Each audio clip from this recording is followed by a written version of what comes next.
Are you mentally ready for dating? Let's get into it.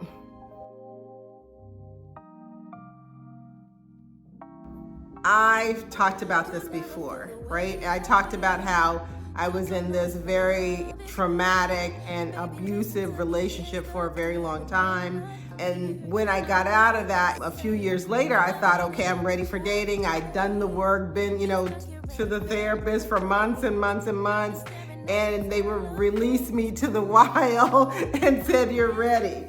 But I really wasn't ready. So what I realized like 2 years later, when I decided, okay, I'm ready to start dating, I wasn't really anywhere close to being ready to start dating. And what happened was that, I met someone and that person, had a lot of the same toxic behaviors as the person that I was, I just want to say married to for a long time. I may as well just put that out there in the streets. I've said it before, right? And so, I accepted that and I put up with that and I tolerated that, I don't know why, because I do know better, right? But the thing that I realized, over time, it's like I, would dip in and dip out, and then finally I just had to dip completely out, right? Because I realized that I'm a different person. I've done the work. I'm not carrying around all that baggage, honey, that I used to. Now, I'm not saying that I don't have issues sometimes, right? And that's really what I want to talk about. Being ready to date, being ready to be in a healthy and happy relationship. And just because you struggle sometimes and you have some challenges, with mental, health, meaning that it could be depression, it could be anxiety, it could be a lot of different things, right? There could be triggers based on the fact that, you've had some traumatic experiences in the past, and hopefully you've gotten some help, some professional help, and hopefully like me, you have like, a mitigation plan and you have like coping mechanisms that help you to be able to move forward. Now, having said that, there is no solution, that I know of that will help me not to have issues sometimes, right? Not to have anxiety, not to have stress, not to have triggers pop up, that I'm not ready for. The good thing is that, yes, I have a coping plan in place. So a lot of times I can pull myself back very quickly and be really resilient in that way. But, I want to talk about when we know we have these concerns, right? When we know we have these challenges, knowing that, we need to share that information with someone that we want to date, someone that we may want to be in a relationship with, right? And let me just say this, because, I ask this question all the time about, are you okay with people's health, and mental health being one of those. But let me say this, that just because someone doesn't want to continue with you because you have mental health issues or you have physical health issues or whatever that is, doesn't make them a bad person. We all know what our triggers are. We all know what we can, endure. And it's not fair just to say that someone is a bad person just because they can't accept, your challenges, your personal challenges. So it's okay, because I know for me, there are just certain things that I can't deal with.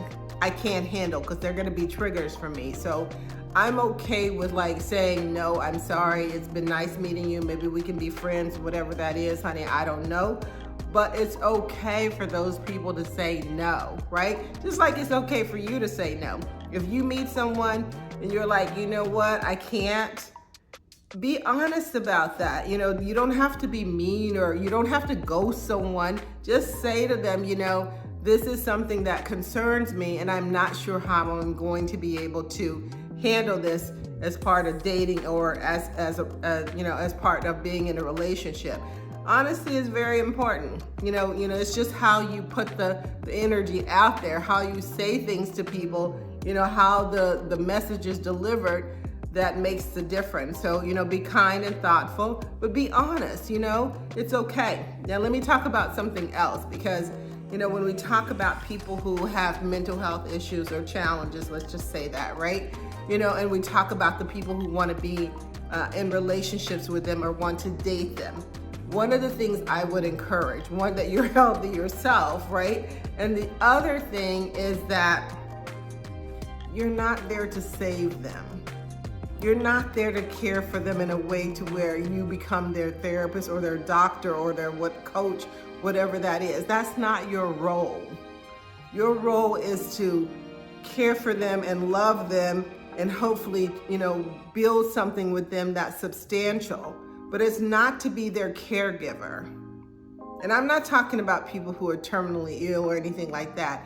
I'm talking about people like myself who struggle sometimes with stress or anxiety, or, I've said this before, I have PTSD based on my past traumatic experiences, right? Relationship.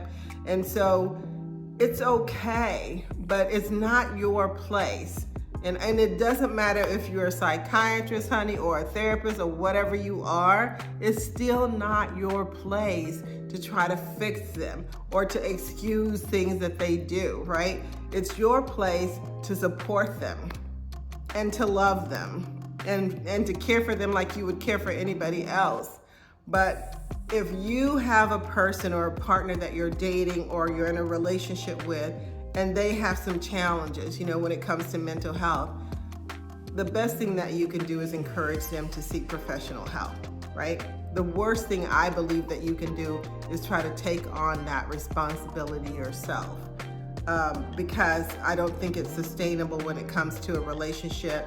And I myself, have been in a relationship with someone who was terminally ill. It takes a toll on you, mentally, physically, spiritually, all the things, emotionally, let me tell you. So to me, I just want to put that out there, that's not your role, right? And it's okay for you to say no to someone in the beginning, right? And let me just say this too, that it's so important to be honest with people, right? I always tell people I have PTSD because I've had some very traumatic experiences in my past. So I tell people that up front because I just want them to know, because a lot of people don't know what that means. A lot of people don't understand it, but let me tell you, it's no joke, right? So it's okay to address your mental health issues or any other health issues that you have with someone that you're interested in, right? Let me do a quick recap because I want to address a few things, because, I'm okay with being very transparent about like the challenges that I have, the struggles that I have, mentally, physically, emotionally, whatever that is. And I encourage, most people to be able to put that out there when you're trying to get to know someone, when you really like someone, right? And don't be ashamed to, use a therapist or a counselor or a psychiatrist or whatever you need to do, right? And don't be ashamed to admit you do those things. So my recap is this: put your stuff out there when you think it's right, and be honest with people so they know who you are and what you're going through, right? And the other thing, if they don't want to be part of that, it's okay. Because I do believe that, people, we know what we can endure. We know what triggers us. So it's okay, and it's not a rejection.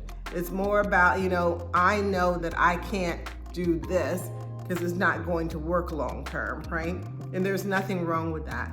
And then the other thing I just want to say is that it's not your responsibility to be your partner's mental health care, professional. It's not. That's something that, even if you're that person, like I said, a therapist or a psychiatrist or whatever, it's still not your responsibility in the relationship. So I would say that if, let me just say this before I stop this recap, is that it's okay that we have challenges. We all have challenges. And it's okay to accept people for who they are. And it's okay to be accepted for who you are. So I'm not saying, to run away from this. I'm saying to embrace what you can embrace and be honest about that. So my 2 cents is this: honesty. Honesty is so important. And if it's something that you don't think you can do, just say that. And if it's something that you want to embrace it in a way that's not only healthy for the other person, but it's also healthy for you.